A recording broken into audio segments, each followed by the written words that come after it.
Hi, everyone. Welcome to the CKAN Demo Series. I'm Kate, part of the CKAN community and CKAN Marketing Work Group. One of the reasons why we created this series is for people who are not developers or technologists. So today, we are focusing on CKAN. There's no jargon or coding, just three things. What CKAN actually is, what it means that it's recognized as a digital public good, and why any of that matters for digital sovereignty. And our guest is Patricio del Boca, technological lead at the Open Knowledge Foundation and a CKAN core developer. Patricio, good to have you. Thank you for inviting me. It's a pleasure. Patricio, so for my first question, it's about open source and security misconception. A lot of organizations still equate open source with unsecured or unsupported. So for the policymakers and business leaders still hesitating, how do you address those concerns, and why is open source actually the safer bet for digital sovereignty? Well, I think that how to address this is the following. There is a huge misconception that open source is more insecure. If you ask for data about it, there is no data. For that claim. If you ask everyone, hey, open source is less secure, okay, what is the data that supports that claim? It doesn't exist. Because security itself is inherently a complex thing to measure.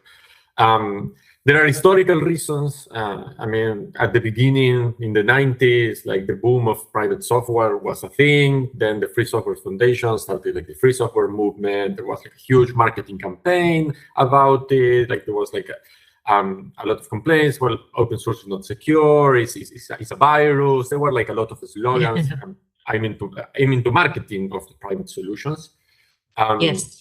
So historically, there was a huge push to or narrative to say, okay, no, open source is not secure. But there is also some perceptions of the business that open source is less secure. And I think there's concerns that they need to be addressed. At the beginning, when open source is starting to claim space or started to get into business, sometimes business leaders were a little bit hesitant because private software has the good thing of I'm picking the phone, calling someone is going to fix this. Open source was a little bit ethereal. The license says it comes with no warranties. So of course, business people were hesitant. But fast forwarding 26 years, now there is absolute no evidence that open source is less secure than private software. Of course, making it transparent can give the feeling of that, but it's not that it makes it less secure. It can change maybe the surface of attack. Of course, if someone can research the software, can find vulnerabilities, but at the same time, if someone has the capacity to find vulnerabilities, there are more people that has the capacity to fix them. Nowadays, communities and open source maintainers have workflows to address the security vulnerabilities, and there is more conscious about security. So nowadays, and even so, the world infrastructure runs on open source. So saying nowadays open source is less secure is just it's an old myth that we need to stop saying. And why is open source actually the safer bet for digital sovereignty? I think several reasons. First, it's more sustainable in the long term. Because it is there, it is open. Anyone can actually use it, extend it. There is no vendor locking, so states are not depending on a single private company to maintain the digital infrastructure. Because it's open source, there can be a huge ecosystem of vendors, and if for any reasons there are no vendors, the state can analyze the software, continue with the development of it. So I think vendor lock-in is one of the major advantages of why open source is is safer for digital sovereignty. Also sustainability. Private software depends on a business model of a company. That's right. That sometimes can be a good thing, sometimes can be a bad thing. In the long term, open source has been proven to exist to be sustainable. Linux has been around for like 40 years, 50 years. CKAN has been around for like 20 years, because the community itself like keeps like renovating and keeps like being sustainable. And lastly, it's better for digital sovereignty because it allows co-creation. I think this is also like super important. Private solutions are just like what the private vendor says. Of course, they always collect feedback from the community, from the users, and implement the feedback. But being open source allows like governments to co-create. When do they co-create? They own, and they build the state and the digital infrastructure with building blocks that they own. So that makes like the digital infrastructure part of the physical infrastructure of the country and not just a service that they are like renting. That's perfect. Well, I love that how you really managed to nail every single questions that other organizations are looking at: unsupported, unsecured, and also digital sovereignty. That's perfect. Thank you, Patricio. Now, for my next question is regarding digital public good. So in 2023, I remember that when I started here at CKAN Marketing as well, CKAN was officially recognized as a digital public good by Digital Public Goods Alliance. For a government minister or an enterprise executive unfamiliar with that terminology, what does being a DPG fundamentally mean? And when they are looking to invest in new data systems, how does that recognition change the risk calculation for them and for the citizens they serve? Good. Yeah, so what does it mean to be a digital public good? Basically, well, open source is like a type of software. That means that the code base is open, that people has like the rights to like analyze it, reuse it, change it, modify, study it, etc. But in order for it to be not to be successful, but the digital public good, what it does is like on top of the open source definition, it creates a layer and a standard that defines like really good practices. Because one thing is being open, another thing is being public. There is like a distinction between like something open and something public. Something public has like a lot of things around that sometimes open doesn't have.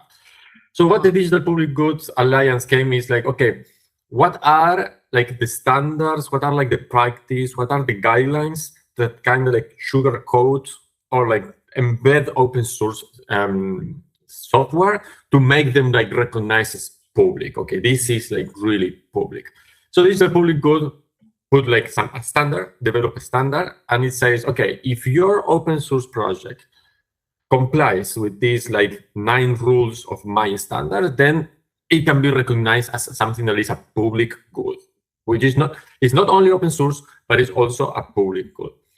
And this standard and these guidelines are several. Like for example, first it needs to like address an SDG as sustainable development goal. So if it helps developing some public agenda, it can be recognized as public good. Third, it has like open licensing. Second, it has clear ownership. Sometimes like open source is open source, but it have like a clear ownership, but it needs to have clear ownership.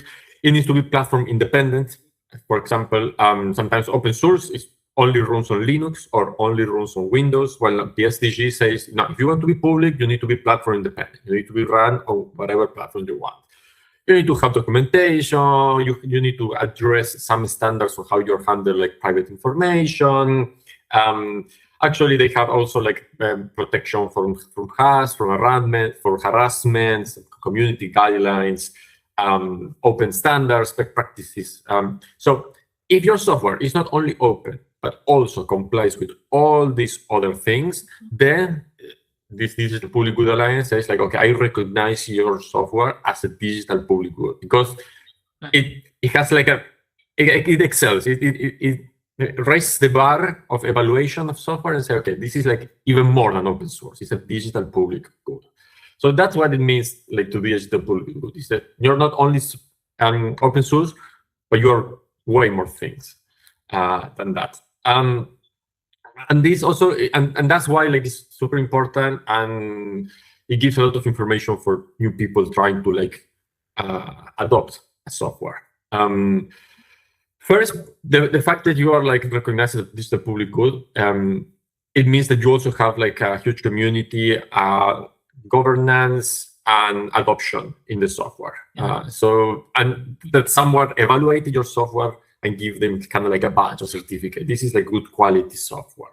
So by the start, it can be says like, okay, this is kind of like a quality standard. It's not a quality standard, but it is a badge that proves that, hey, a lot of people have looked into this software and they approve to it.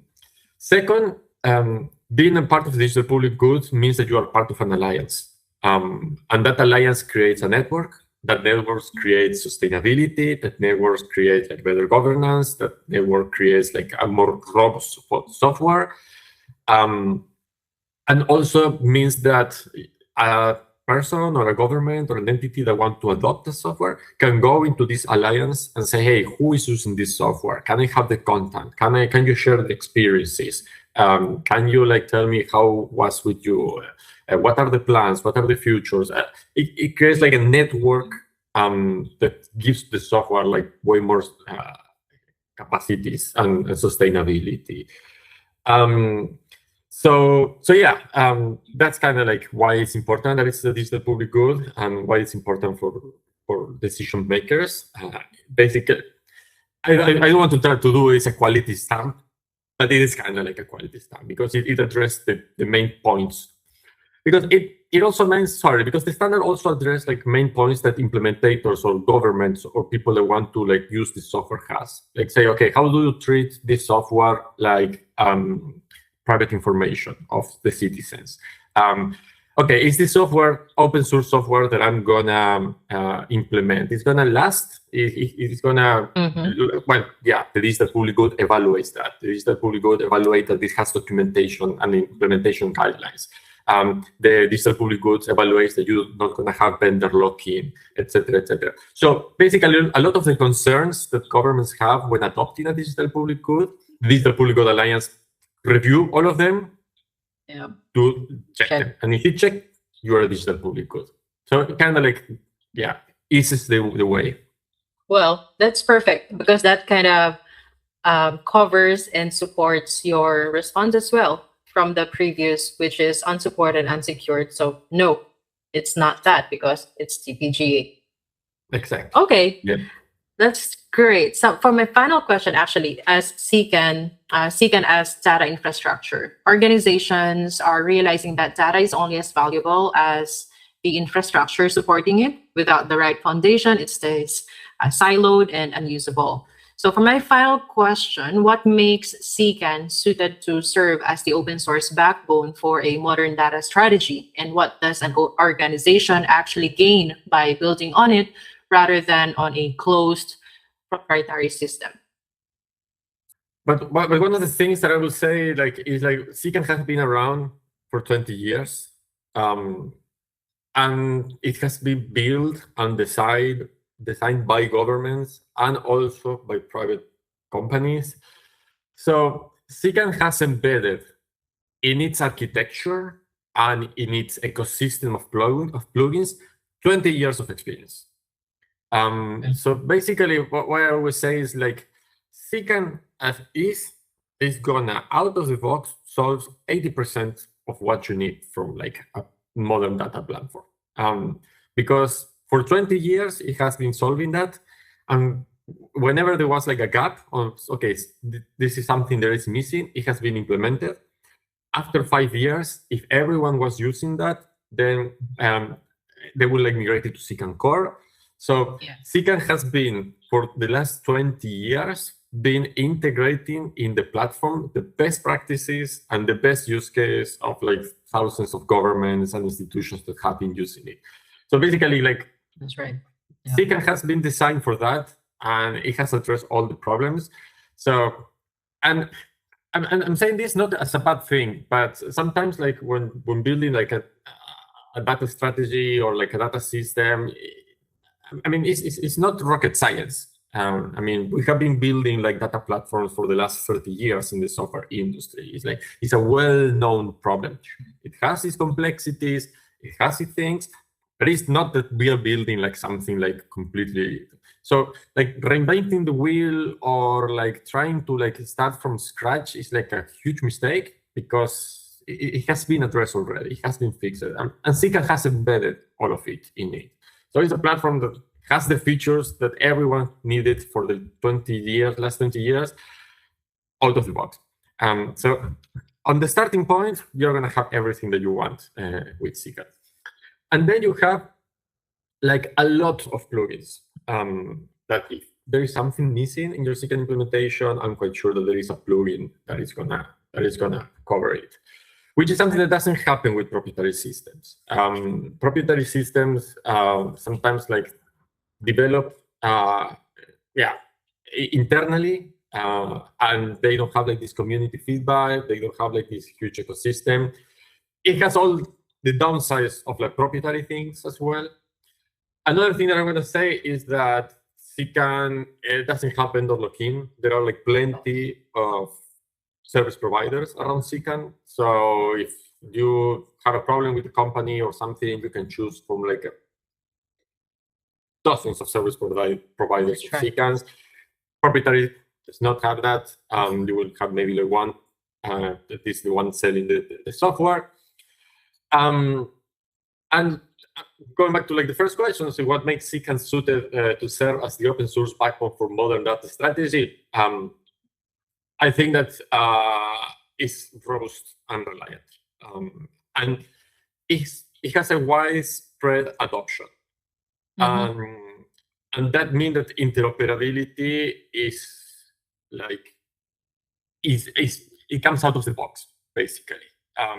If you want interoperability, which you want, CKAN is like, I mean, everyone, not everyone, but a lot of people are using CKAN. So you have operability also out of the box.